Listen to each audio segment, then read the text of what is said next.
Apa cara yang terbaik untuk menolak calon pada pertemuan mencari pasangan? Tentu saja, itulah menampilkan hal yang buruk di depan calon itu. Di restoran, cowok memesan secangkir kopi. Tapi Myung-hee langsung memesan sebotol bir. Cowok itu tersenyum dengan malu. Ternyata kamu suka minum bir ya? Tapi sesungguhnya cewek ini tidak bisa minum bir. Tapi cewek ini minum banyak bir dalam sekali. Lalu cowok ini juga minum bir yang punya cewek. Tiba-tiba cewek mengingat kembali kata-kata temannya. Jika calon suka minum bir, makanya sifatnya akan sangat sombong. Kamu mau mencari calon istri kan? Suara cewek ini keras sekali. Tapi cowok ini sama sekali tidak panik. Kemudian Myung-hee bilang dia belum pernah melakukan pekerjaan di rumah. Aku mau menjunjung karirku, kata si cewek. Aku suka. Orang yang ambisius adalah kesukaan aku. Lalu Myung-hee bilang dia tidak mau melahirkan anak. Si cowok menjawab bahwa dia juga belum berpikir tentang hal ini.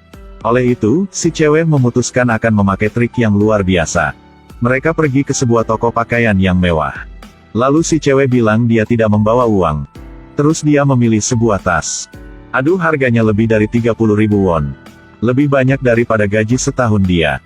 Tapi si cowok ini tidak peduli, dia membeli semua untuk si cewek ini. Sebelum pulang, si cowok memberikan si cewek sepatu. Nama si cewek ini Myung-hee. Keluarganya tidak kaya. Jadi dia belajar dengan rajin setiap hari. Di samping itu, dia juga bekerja separuh waktu untuk mencari uang. Lalu mengirim sebagian gajinya untuk orang tua dia. Dia baru saja lulus ujian masuk ke universitas terkenal di Jerman. Tapi bahkan uang untuk membeli tiket pesawat dia juga tidak ada cukup. Ketika dia belum tahu harus bagaimana, teman dekatnya meminta dia untuk datang ke pertemuan mencari pasangan. Sebaliknya, teman ini akan membantu dia membeli tiket pesawat. Teman dekatnya Suryun ialah putri di keluarga yang kaya. Karena saat itu kondisi politik agak kacau. Jadi ayah Suryun mau dia menikah. Tapi Suryun tidak mau. Calon menantu yang ayah Suryun mau yaitu Hitae. Hitae juga tidak mau. Tapi ayah Hitae adalah seorang dingin dan egois. Karena keuntungan pribadi, ayah Hitae sudah membuang istri dan anak dia. Lalu ayah Hitae mencari kesenangan yang lain. Hitae adalah anak tiri. Pasti hidupnya tidak mudah. Ketika Hitae sedang pergi ke pertemuan itu, dia melihat anak kecil yang ditabrak oleh mobil. Lalu ada segadis yang berlari ke sana untuk membantu anak kecil ini. Setelah memeriksa anak kecil, si gadis ini memakai selendangnya untuk membalut luka. Pada saat yang begitu indah, Hitae sudah jatuh cinta kepada gadis ini. Tanpa diduga, calon di pertemuan ini adalah si gadis itu. Oleh itu, Hitae suka sekali sama gadis ini. Ketika mereka pulang, Hitae memberikan gadis ini sebuah tas. Dan berjanji bertemu pada kali berikutnya. Ayah yang dingin itu saat melihat Hitae pulang. Dia bertanya tentang rumah Suryun. Adakah penjualan yang buruk? Malam itu, Hitae mengingat kembali tentang Myung-hee. Saat yang gadis ini membantu anak kecil itu, Hitae tidak bisa melupakan. Pagi hari berikutnya, Hitae bertemu dengan Myung-hee lagi. Tapi dia memanggil nama Suryun. Gadis itu seperti tidak mendengar apa-apa. Melihat motor yang sedang lewat, Hitae terburu-buru memeluk Myung-hee. Myung-hee bilang dia harus naik bis. Tanpa diduga si cowok ini juga mau ikut. Tapi Myung-hee tidak ada uang kecil. Hitae segera kasih dia semua uang koinnya. Myung-hee menerima dan terburu-buru naik bis. Saat ini, Hitae juga ikut naik. Besok, kamu ada waktu kosong tidak? Si gadis ini menoleh ke jendela dan memakai tangan untuk menutupi mukanya. Besok bisa tidak? Dia bertanya besok bisa tidak? Dengan serangan yang kuat dari Hitae, Myung-hee hanya bisa setuju. Inilah pertama kali Myung-hee berkencan. Sejak kecil, dia sudah menghemat. Jadi belum pernah makan makanan Eropa. Hitae segera memanggil pelayan. Katanya tidak tahu cara makan bagaimana. Jadi minta panduan dari pelayan. Tepat waktu ini, orang dari rumah sakit juga makan di sini. Myung-hee ketakutan jadi dia memakai menu untuk menutupi mukanya. Tapi mereka lagi mengkritiknya sebagai wanita yang jahat. Di depan kata-kata yang buruk itu, Hitae tiba-tiba berdiri. Menuangkan air di kepala si pria itu. Kemudian, Myung-hee sakit kaki saat menurunkan tangga. Hitae segera bopong Myung-hee. Ketika membalut lukanya di taman, Hitae bilang sebelum bunga jatuh, akan bertemu lagi. Myung-hee juga merasa terharu terhadap cowok yang baik ini. Tapi ketika dia ke rumah Suryun, Suryun bilang dengan Myung-hee, Tidak usah bertemu dengan Hitae lagi.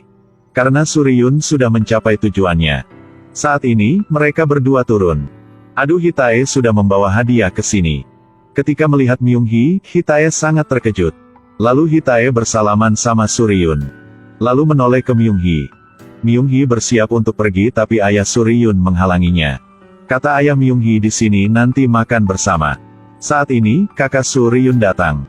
Dia baru saja bertemu sudah jatuh cinta kepada Myung-hee.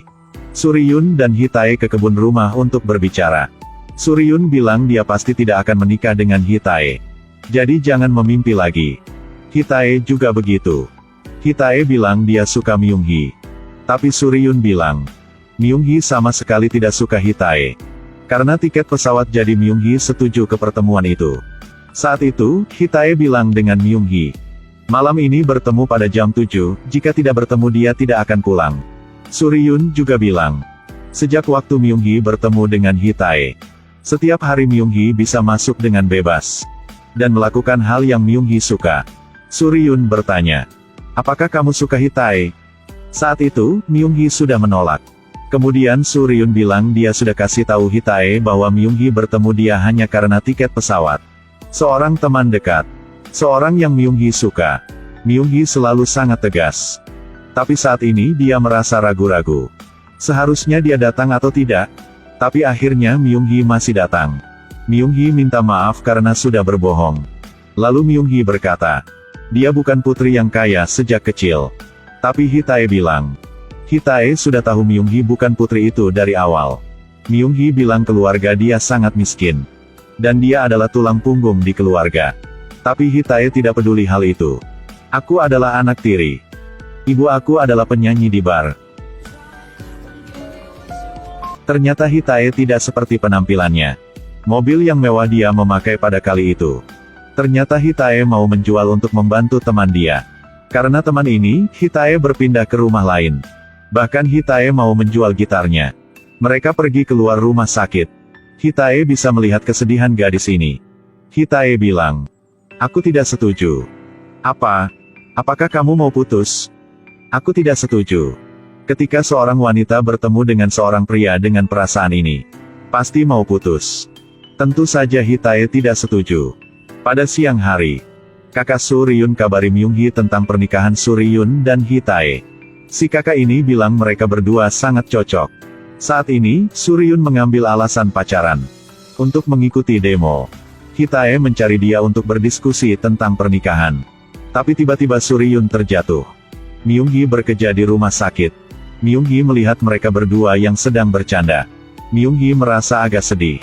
1 bulan lagi Myung-hee harus belajar di luar negeri. Mungkin dia akan tinggal di sana agak lama. Jadi lebih baik sekarang mereka putus. Dirinya juga tidak merasa apa-apa.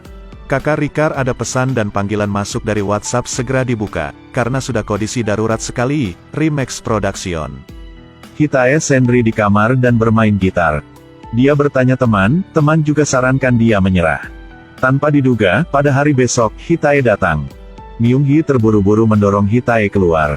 Tapi tiba-tiba mereka terjatuh. Ternyata Hitae kesini untuk mengajar anak pemilik rumah. Pemilik rumah ini sangat suka Hitae. Dia mengambil anggur yang lama dan minum bersama Hitae. Lagi bilang Hitae tetap di sini. Malam itu, Hitae sendiri bermain gitar di luar. Mendengar suara gitar, Myung-hee keluar. Hitae bertanya Myung-hee lagi.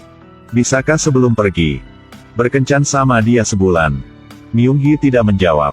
Ketika seorang pria memang mencintai seorang wanita, dia pasti berubah menjadi si bodoh.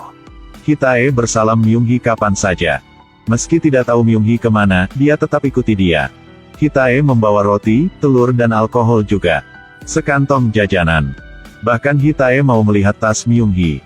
Kesimpulannya, kemana-mana Myung-hee pergi, Hitae juga ikuti. Malam itu, dia bertanya Myung-hee lagi, apakah dia setuju. Myung-hee bilang besok akan menjawab. Saat ini, pembantu Suryun menerima telepon. Katanya mau mencari Suryun. Setelah menyadari tanda orang itu, Suryun ketakutan, dia gemetar. Suryun keluar untuk mencari orang itu secara cepat. Mereka adalah sebuah kelompok demo. Sedangkan cowok ini sudah beberapa hari bersembunyi. Saat itu, ada orang yang datang. Jadi Suryun menyuruh cowok ini berlari. Sedangkan Suryun ditangkap untuk diselidiki. Suryun tidak bisa membayangkan. Mereka lagi bertemu dalam situasi ini. Pria ini adalah ayah Hitae. Orang-orang yang mengikuti demo masih dikejar. Pria ini mulai mengancam Suryun. Memaksa Suryun menikah dengan Hitae. Setelah tahu segalanya, ayah Suryun merasa sangat mengecewakan. Suryun bilang dia tidak mau menikah. Tapi ayah dia tidak berubah pemutusan ini. Karena keluarga, Suryun harus menikah. Bagaimana harus Suryun lakukan? Sampai saat ini, ayah Hitae menemukan. Hitae sangat dekat dengan Myung-hee. Jadi ayah menculik Myung-hee. Dia menggunakan penyiksaan untuk memaksa Myung-hee menerima. Semua pengumuman yang ilegal dikeluarkan dari Myung-hee. Akhirnya, ayah Hitae juga membuat surat berhenti sekolah. Malam itu, Hitae membawa bunga. Hitae menunggu Myung-hee dengan senang. Hitae, aku berharap 수련이랑 kamu menikah dengan Suryun. Myung-hee sudah mau menangis. Dia tahu kalau terus-menerus seperti ini tidak baik sama Suryun dan Hitae. Oleh itu, Myung-hee hanya bisa berkata-kata yang menyakiti Hitae saja. Bagi Hitae, dia bilang bunga ini dia mau memberikan ibunya. Judul film ini Masa Muda di bulan Mei. Cerita cinta yang menderita ini sudah mengesankan banyak penonton. Akan ada banyak perubahan di kehidupan. Juga akan ada banyak cerita cinta yang akan kita alami. Tapi kadang-kadang happy ending bukan hal yang paling hebat.